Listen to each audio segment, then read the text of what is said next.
Hace tan solo unos meses, Donald Trump parecía tener una relación sólida con Elon Musk, el empresario más rico del planeta. Ambos compartían una visión común sobre recortes fiscales y el famoso plan DOGE, que prometía reducir drásticamente el gasto público. Musk incluso se atrevió a asegurar que lograría ahorrar al gobierno estadounidense cerca de $2 billones en escala hispana. Pero nada de eso sucedió. La realidad fue muy distinta. El impacto de dicho plan resultó ser tan mínimo que ni siquiera logró reducir un solo punto porcentual del gasto prometido. Aquella luna de miel entre Trump y Musk se desvaneció tan rápido como empezó. Y aunque Elon Musk ha declarado recientemente que se retirará de la política, el conflicto ya se ha encendido. El punto de quiebre entre ambos no fue cualquier cosa. Se trató de la presentación del ambicioso proyecto legislativo impulsado por Trump, la Big Beautiful Bill, también conocida como BBB. Esta iniciativa pretende disparar el gasto público a niveles históricos, con un impacto estimado de $5 billones en deuda adicional durante la próxima década. Para ponerlo en contexto, eso equivale a más de todo el Producto Interno Bruto de Japón. Una cifra que, para muchos, roza la locura. Elon Musk no se quedó callado. Desde su plataforma social, X, arremetió con dureza contra la propuesta. La calificó de repugnante abominación y criticó directamente a los legisladores que la apoyaron. Para él, ese voto fue una traición a los contribuyentes. Pero Trump no solo se ha distanciado de Musk, también ha chocado con miembros de su propio partido. En particular, ha lanzado duras críticas contra figuras republicanas como el senador Rand Paul, quien se ha opuesto al aumento de la deuda nacional. Paradójicamente, Trump ha buscado el respaldo de demócratas como Elizabeth Warren para eliminar de una vez por todas el famoso techo de la deuda. Aquí empiezan a surgir varias preguntas. ¿Qué implica realmente esta nueva ley? ¿Por qué Trump está decidido a borrar ese límite legal al endeudamiento? ¿Y cuáles serán las consecuencias para la economía de Estados Unidos? La respuesta es simple: consecuencias habrá muchas. Y no solo dentro del país, sino también en los mercados internacionales. El techo de la deuda es tan cotidiano como las elecciones o el Super Bowl. Básicamente, este mecanismo establece un tope legal al nivel de endeudamiento del gobierno federal. Pero también impide refinanciar deudas ya contraídas si se alcanza ese límite. En teoría, suena como una herramienta de control financiero. Pero en la práctica, se ha convertido en una formalidad vacía. Desde la década de 1960, el Congreso ha aumentado ese techo al menos 78 veces. Lo han hecho gobiernos republicanos y demócratas por igual. Y cada vez que el país se acerca a ese umbral, los mercados tiemblan. Lo que Trump quiere no es simplemente subirlo una vez más. Él quiere eliminarlo para siempre. Y puede que tenga un punto a favor. Aunque el techo de deuda parece simbólico, su existencia genera incertidumbre innecesaria. Cuando se alcanza, el Tesoro no puede refinanciar, lo que podría llevar a un impago técnico, incluso si el país tiene recursos para pagar. Este riesgo, aunque bajo, desestabiliza la confianza de los inversores. El resultado, los bonos estadounidenses deben ofrecer mayores intereses para ser atractivos.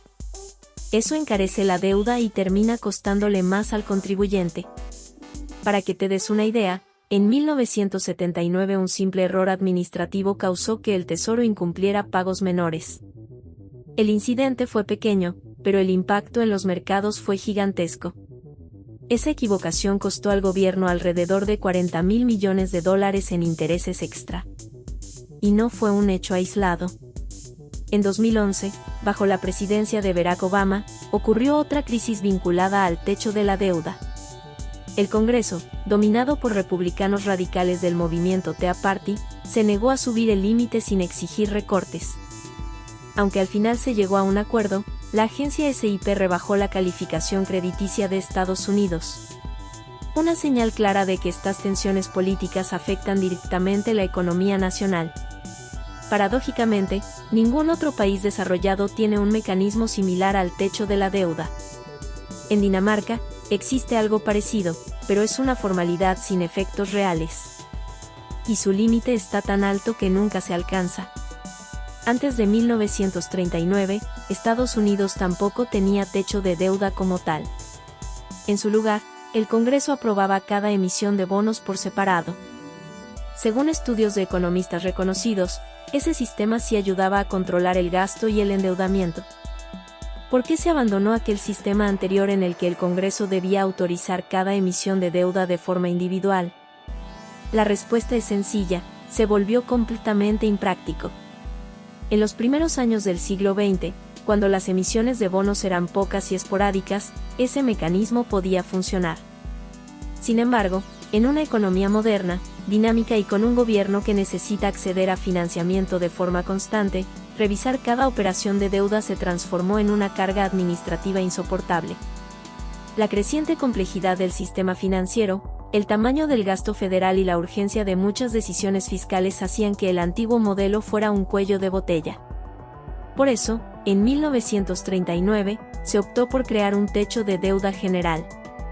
Este nuevo esquema parecía una solución razonable: establecer un límite máximo al endeudamiento total del gobierno sin tener que revisar cada emisión por separado. Pero con el paso del tiempo, ese techo dejó de ser un mecanismo de control real y se convirtió en una simple formalidad que solo genera incertidumbre. Muchos economistas han advertido que existen alternativas más efectivas para gestionar la deuda pública. Una de las propuestas más frecuentes es la implementación de mecanismos automáticos de corrección fiscal.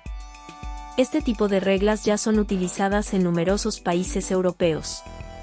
La idea es sencilla: si el déficit fiscal supera cierto umbral, automáticamente se activan medidas correctivas, ya sea un incremento de impuestos o una reducción del gasto público. De esta forma, se evita que las decisiones políticas se posterguen o se vuelvan rehenes de negociaciones interminables. El sistema actúa por sí solo, con independencia de los vaivenes del poder legislativo. En teoría, este enfoque brinda disciplina fiscal sin necesidad de debates desgastantes. Pero en Estados Unidos, ese modelo ha fracasado. Uno de los ejemplos más claros es el de los llamados secuestradores del gasto. Estos recortes automáticos fueron incluidos como parte de un acuerdo fiscal entre el presidente Barack Obama y el Congreso en 2013. Su propósito era claro: reducir el gasto público de forma inmediata si no se lograban acuerdos presupuestarios. Sin embargo, apenas entraron en vigor, causaron una ola de rechazo. La ciudadanía sintió el impacto de los recortes, especialmente en áreas sensibles como defensa, salud y educación. La respuesta política no se hizo esperar. Primero, estos recortes fueron congelados temporalmente. Después, con el tiempo, se relajaron más y más, hasta que finalmente fueron eliminados por completo con la Budget Act de 2019. Lo cierto es que a la mayoría de los votantes no les gusta que les toquen sus programas sociales. Y cuando eso sucede, la presión sobre los legisladores se vuelve insoportable. Aún así, el problema de fondo sigue ahí. Y en ese contexto aparece la ley insignia de Donald Trump, la Big Beautiful Bill. Presentada como una reforma para impulsar el crecimiento económico, la BBB es en realidad una ambiciosa propuesta de recorte fiscal que genera serias preocupaciones entre analistas y expertos. La ley plantea reducir los ingresos del Estado en $4,5 billones durante la próxima década. Y aunque también se prevén recortes de gasto por 1,7 billones, el saldo final es un déficit adicional enorme. La diferencia, de al menos 2,8 billones, representa un agujero fiscal difícil de cubrir. Y eso solo en el mejor de los escenarios.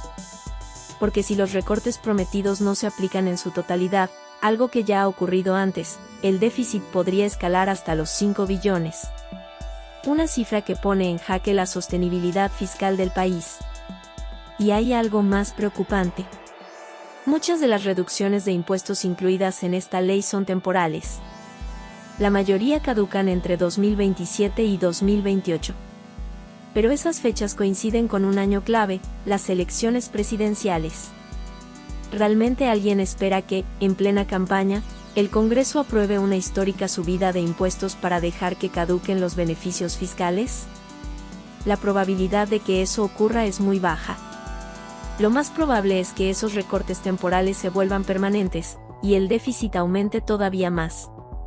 Paradójicamente, esta reforma ha generado tensiones públicas entre Trump y Elon Musk. Sin embargo, la ley favorece directamente a personas como Musk. Los grandes beneficiados son los estadounidenses más ricos y, en especial, los adultos mayores de altos ingresos. Por ejemplo, una persona joven del 20% más adinerado podría ahorrar cerca de $18,000 a lo largo de su vida. Pero un adulto mayor con el mismo nivel de ingresos puede llegar a beneficiarse con hasta $109,000 gracias a la reducción de impuestos. Una diferencia abismal. Por el contrario, los más perjudicados son los trabajadores de ingresos bajos, particularmente aquellos que se encuentran en el rango de 40 a 60 años. Para ellos, las ventajas fiscales son mínimas o inexistentes. Donald Trump asegura que esta política traerá un crecimiento tan fuerte que todos, incluso los menos favorecidos, acabarán beneficiándose. Pero los datos no respaldan esa afirmación. La prestigiosa Tax Foundation estima que, en el mejor de los casos, esta reforma solo aumentará el PIB de Estados Unidos en un 0,8% durante los próximos 10 años. Una mejora marginal considerando el costo fiscal de la ley. Además, tanto la Tax Foundation como la Oficina de Presupuesto del Congreso, CBO, han sido críticas con el diseño de esta propuesta. Ambas instituciones coinciden en que las reducciones fiscales incluidas no son particularmente eficientes. Sugieren que, si se quería recortar impuestos, habría sido preferible eliminar beneficios fiscales regresivos, como las deducciones sobre ganancias de capital. En otras palabras, esta no es la mejor forma de reducir la carga tributaria. Sea como sea, esta reforma fiscal ha provocado un fuerte debate. Y lo más probable es que, incluso si no se aprueba en su totalidad, sirva como punto de partida para nuevos intentos legislativos en los próximos meses. Porque si algo ha quedado claro es que el objetivo de Trump no es solamente eliminar el techo de la deuda, sino también reconfigurar por completo la estructura fiscal de Estados Unidos. A pesar de las críticas, de los obstáculos legislativos y de las divisiones dentro de su propio partido, Donald Trump no ha dado señales de dar marcha atrás. Por el contrario, todo apunta a que está más decidido que nunca a llevar su propuesta fiscal hasta las últimas consecuencias. Durante su campaña, Trump fue muy claro, no solo no planea reducir el déficit, sino que está dispuesto a incrementarlo aún más y con ello logra implementar su visión económica. Una visión que prioriza el recorte de impuestos, especialmente para los sectores más acomodados, y que pone en segundo plano los efectos que eso pueda tener sobre la deuda pública. Por eso, si la Big Beautiful Bill no logra avanzar en el Congreso, es muy probable que intente impulsarla nuevamente, quizás con algunos ajustes estratégicos o, incluso, con una versión aún más agresiva. Pero el camino no será fácil. Dentro del Partido Republicano hay voces que no están dispuestas a seguir ciegamente sus planes. Senadores con posturas más moderadas o libertarias, como Rand Paul, han manifestado abiertamente su oposición. Rand Paul, hijo del histórico congresista Ron Paul, conocido por su defensa del libre mercado y su crítica al gasto público descontrolado, representa una corriente dentro del partido que aún cree en la responsabilidad fiscal. Y lo más importante, ese pequeño grupo de senadores es suficiente para bloquear la aprobación de la ley en el Senado. No necesitan una mayoría, solo los votos justos para impedir que Trump consiga el respaldo necesario. Este enfrentamiento ha generado tensiones intensas. Trump, que no tolera fácilmente la disidencia, ha mostrado señales claras de molestia. Ver cómo miembros de su propia fuerza política cuestionan su gran proyecto económico ha sido un golpe a su liderazgo dentro del Capitolio. Así, el panorama se presenta cargado de incertidumbre. Hay muchas piezas en juego, y el desenlace aún está por escribirse. Por eso, es momento de hacer una pausa y reflexionar. ¿Es realmente conveniente para Estados Unidos eliminar el techo de la deuda de una vez por todas? ¿Podría esa decisión traer estabilidad a largo plazo o solo eliminar un freno necesario al gasto irresponsable? ¿Existen alternativas más eficientes para garantizar disciplina fiscal, como los mecanismos automáticos que usan otros países desarrollados? ¿O deberíamos repensar por completo cómo se estructura el presupuesto federal? Y lo más importante, ¿tendrá Trump la capacidad política de sacar adelante su ley estrella, o acabará cediendo ante las presiones internas de su propio partido? Son preguntas complejas, que no tienen una respuesta sencilla. Pero son fundamentales para entender hacia dónde se dirige la economía más grande del planeta. Y ahora te toca a ti. Queremos saber qué opinas sobre todo esto. ¿Estás a favor o en contra de eliminar el techo de la deuda? ¿Crees que la Big Beautiful Bill traerá beneficios reales o terminará empeorando la situación fiscal de Estados Unidos? Déjanos tu comentario aquí abajo. Abramos el debate. Y si te interesa entender cómo evoluciona la economía global, cómo impactan estas decisiones en tu bolsillo, y qué oportunidades existen en medio de la volatilidad, no olvides suscribirte al canal. Activa la campanita para que no te pierdas ninguno de nuestros próximos videos. Aquí, cada semana analizamos la actualidad económica de forma clara, directa y con contexto. Gracias por acompañarnos en otra entrega. Nos vemos muy pronto.